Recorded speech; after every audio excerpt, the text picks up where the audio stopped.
Well, welcome back. Well, it does seem as though we had a little technical gremlin in the system there, somebody trying to jack our lines, but nonetheless we're back up and running, and we still have Craig Aitchison from Old Mutual Corporate in studio with us discussing whether South Africa should be raising its retirement age. Now listen, just before we had that issue, you brought up quite an interesting point with regard to this particular issue. Yeah, I'm not sure where we lost it, but the question was, you know, you'd used the word grant rather than pension, and you were telling us the difference between the two. That's right, and you know, we were saying that in countries like Australia and the UK, the system they have there is when you retire, government actually pays you a pension, and that's what you live on, and you would enjoy a certain lifestyle off that pension. In South Africa, we don't really have a state pension, but we do have a grant. The grant amount is much less, and it's really just there to help ward off poverty. Now we have a lot of people on the grant system. I mean, just the state old age grant, there's probably about 12 million people in this country who receive that. But it's a small amount. It's just over R1,000 a month. And so for South Africa, it's quite affordable. But when you look at Australia and the UK, they really are struggling to afford their way more generous pensions. Well, Joe Hockey was mentioning the old age pension is costing them 40 billion Oz dollars. So that is a fair amount of money.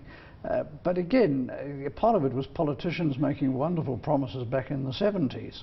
You know, add 50 years on and life expectancy has gone to where it has, and certainly people are prepared to work longer, I know that for a fact. But the real question is, should you force them to work to 70?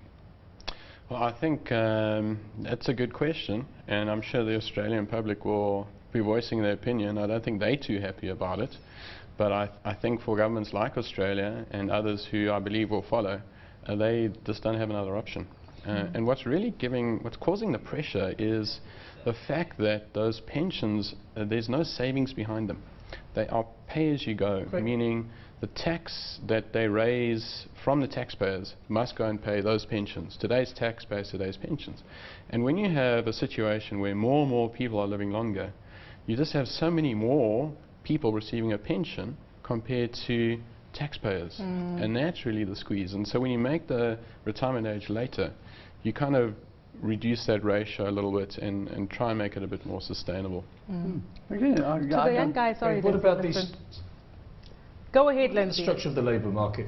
I'm going ahead because I'm going to be the person that, because of my healthy lifestyle, I'm going to be working till I'm 85. But on the other hand, the South African government will look at me and say, well, why is he working till he's 85 when we've got a youth unemployment rate of 45 to 50%? Let's put him out to pasture now. This is a serious problem because the structure of the labour market will change dramatically. And people like Liston Meintjes, for example, still a sprightly old bird that he is, with a good mind, with all his experience, is a much better proposition than some young greenie of 21. So it has huge political implications as well.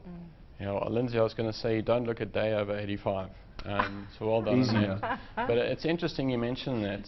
Certainly in Australia, the opposition to government raised that very point. They said, well, if you're making people stay longer in the workplace, they're not, you know, they're going to stay there longer. There's less opportunities that then open up for the young guns, as you said, to come in and fill the work ranks. And certainly in a country like ours, where we have a massive unemployment challenge, it is something to consider.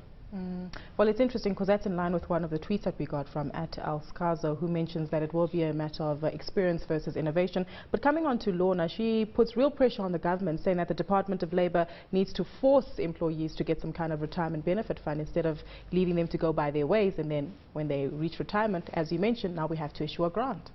Yes, I agree with that. There's a couple of reasons why I think that's an excellent idea. And in fact, government is looking at that. The first one is, which you've mentioned, Gugu, if you have had the opportunity to work, but you never save for retirement, you will end up dependent on government. That is almost in an unnecessary way. Yeah, and that's money government could be deploying elsewhere to tackle things like unemployment. The second thing is, as I said, we are also living longer. So we need to be saving for retirement. And one of the best ways to achieve retirement savings is through employers.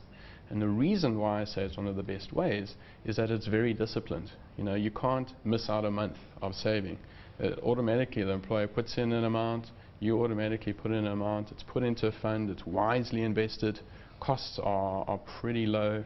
It's a very good situation to have retirement saving happen. And so I think it is a good plan to look at ways, practical ways, where we can say, let's have a system where actually every employer is involving their employees in some kind of retirement fund. You know, currently government estimates that from the working population, there are about 6 million people who are not in a retirement fund at all. 6 million people, and then you have 12 million people on a grant. Yep, Yeah, begins numbers. to add up. Exactly. So anyway, thank you so much, Craig. It's no doubt interesting insights that we're gaining today. That was Craig Aitchison from Old Mutual Corporate.